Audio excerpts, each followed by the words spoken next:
with? We parked in Birmingham last night for today. We had to catch up with a rep from one of the earliest HBCUs down here, and like literally as we got out of the car, there was a dude just walking his little bulldog staffy puppy thing, and Tessa Dawes puppies. So she was like, puppy, puppy, puppy. And we got chatting to the dude, and he works for a mentoring organisation called Becoming Kings. Growing Kings, pardon me, that works here in Birmingham. It works with 8 high schools, just with boys, with young men. We're catching up with him after this phone call. He reeks of ambassador. So we sent him the info about seat on the plane, and hope we're catching up with him, and then hopefully some of his other colleagues this afternoon, straight after this.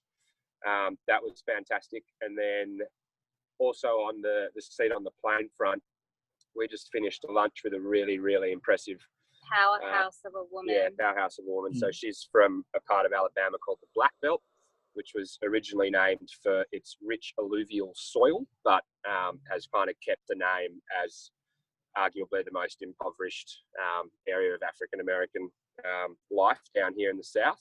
She's from there. She's from one of the poorest towns in Alabama, but has made a career for herself working for 2 congressmen, has met the Obamas, is currently a vice president of Stillman College, and she's really interested in the program. She's connecting us with a whole bunch of people, students, faculty. But the story that I wanted to share, which is of some, I guess, minor personal significance, is if anyone's seen the movie Forrest Gump or knows the story of the desegregation of schools in this area, there's a scene in Forrest Gump where there's a young black female student who's walking into the University of Alabama. And she was the first student, first African-American student to go there. Her name's Vivian Malone. So small world, not many Vivians in the world. That was interesting to learn. But the other part of the story that was relevant to Rashida, who's the name of the lady that we just met, is that she stayed in the same dormitory that Vivian once occupied at Stillman. So whilst this student went to the University of Alabama, Stillman's the HBCU that's kind of across the tracks in the west side of town, which is the poorer African-American side of town. So that connection was really powerful. There's a really prominent civil rights museum here in town, which we're going to check out in the morning tomorrow before heading to Tuscaloosa. Tell them about Eyes Wide Open as well. Yeah, where she started. Yeah. So she left her role in politics at the behest of an old friend of hers to come back to a local high school where she's from, and kind of pick that school up off the ground. And she's a science teacher as well as being just an all-round superstar. And her desire was to create a program that kind of connected the lessons that students learn in science to the real world. So she started a program called Eyes Wide Open, for which she won a National Teaching Award. And I was trying to play it cool and not be like, oh, we want you on the plane, But so she's connecting us back with the president. It's actually a link that came through Beth. So I'll give a shout out to Beth. And yeah, just really looking to round out today with that meeting with Larry. And then tomorrow will be our last day on the ground. So a bit of admin in between our meetings for today, just kind of rounding out some of the existing leads and touching base with some of our applicants. I know figuring out what we're going to do tomorrow. Yeah, I know that 2 of our nominees have got interviews on Friday, and Tess and I have nervous excitement for them, hoping they get through. So yeah, we're feeling good. We're ramping up. Yeah, sounds like there's still plenty of good things going on. Yeah. There are. So even though the students might not be around. That's great to hear. She had some good questions, but I'll follow up online with the relevant people afterwards regarding some of her logistics questions around the trip and whatnot. So again, It's just great when people get it and they're actually asking questions, I guess, beyond what is AIM, but, more specific to the opportunity, because I don't know everything back to front as much as I think I do. So yeah, really good catch up. Have you connected at all with Steve and Amelia? Because I think it's now just the 4 of you who are out there hustling for the next couple of days. Yeah, I think stuff in a small world. I think, Tess, you know Amelia outside of. Yeah, I do. Yeah, so Way back. Cool. that's yeah. We'll actually, Sammy, if you could flick us Steve's number, that might be the easiest way. We can just give him a call this afternoon. I'll do that after this. Awesome. Good man. Thanks. Cool. Well, yeah, let's check in tomorrow just so that you've got that that rounded out for your last day. Ree, what's going on in the beautiful early morning of the west coast of Australia? Not a lot.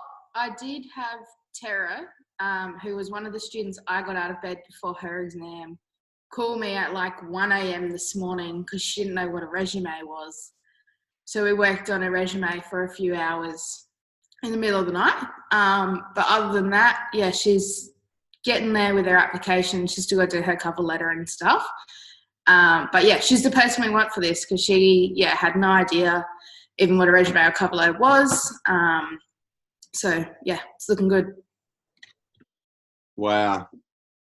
Those stories that even sit behind what's happening out in the big world out there is just incredible. Like, Ree, the extra effort that you're going to support people to get this, who you really want it and who they really need it and want it as well, is so motivating. So thank you for giving up so much sleep because you believe in these people. Sure, Shawnee, can you hear me, mate? Looks like you're on your way through an airport. How's your last day?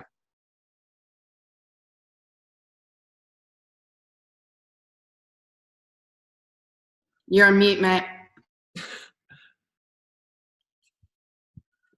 Or you might not be there. Yo, can you hear me now? Yeah, boy. Hello, everybody. Good to see your faces. I'm just at the New York airport, so I fly to LA to Sydney, then Sydney to Perth. So, get the Christmas carols out, mate, because I'm coming in hot. So, obviously my last day today. So, had a phone call with someone at NYU, caught up with someone on the email thread from Kansas City. Had a guy from Brooklyn who I met, who's now been confirmed as a hooded scholar.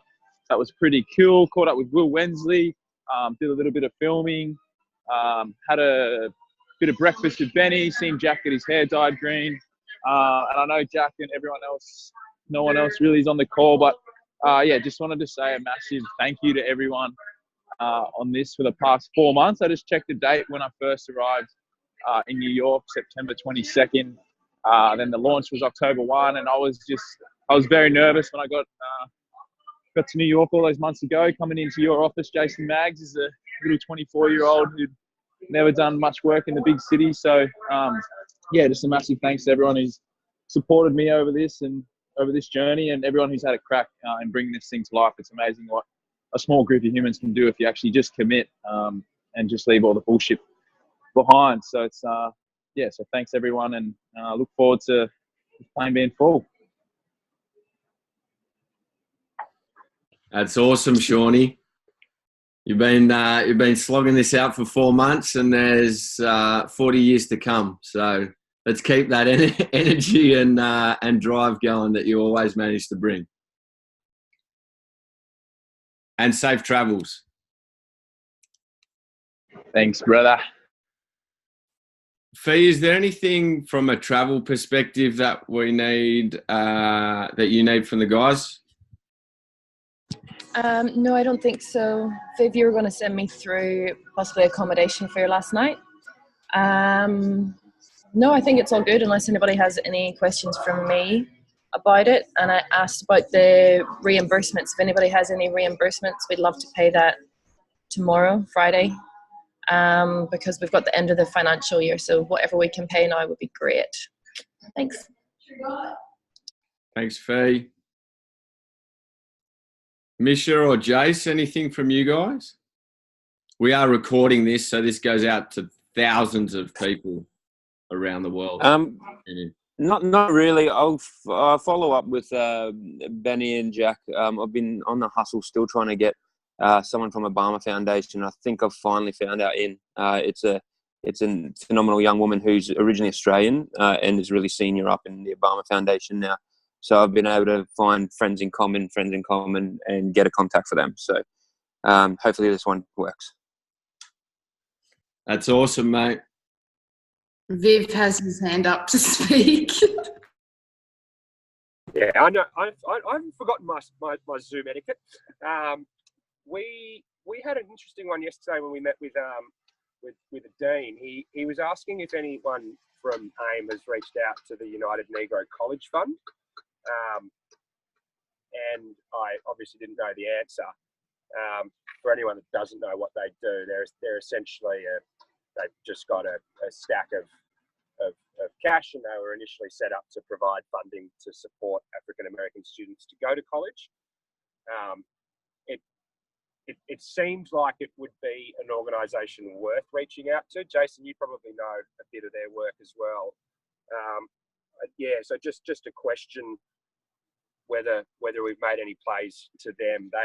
They're a nationwide organisation and would obviously have access to a number of excellent students. So just a thought bubble, but one just to put on the table there. Might be one to pick up in the new year, I'm not sure.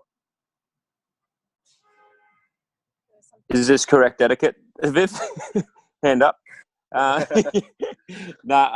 Short answer is no. I don't think we have.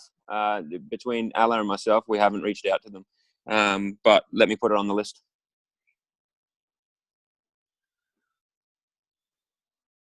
Misha, you're frozen with a big smile on my screen, but if anyone can hear me. Hey, no, I don't think I have anything to add. I've got a few things to follow up on from the conversation I had with you and Ella yesterday, mostly just around getting a process in place for managing the people about the scholars who've actually been approved and coming through. So what that starts to look like in Airtable for, okay, how do we get them on the plane? Do they have passports? All of that sort of stuff. So I'm going to be hard pressed to get through that today. But we'll see. We'll see how I go. So just one more from me. Oh shit, I forgot what it was. Another one that was raised today was like a letter for parents. It seems like an odd one, but just I guess the way it was pitched to us was, how would a parent feel about their child travelling to Australia with an organisation that with the parents not familiar with.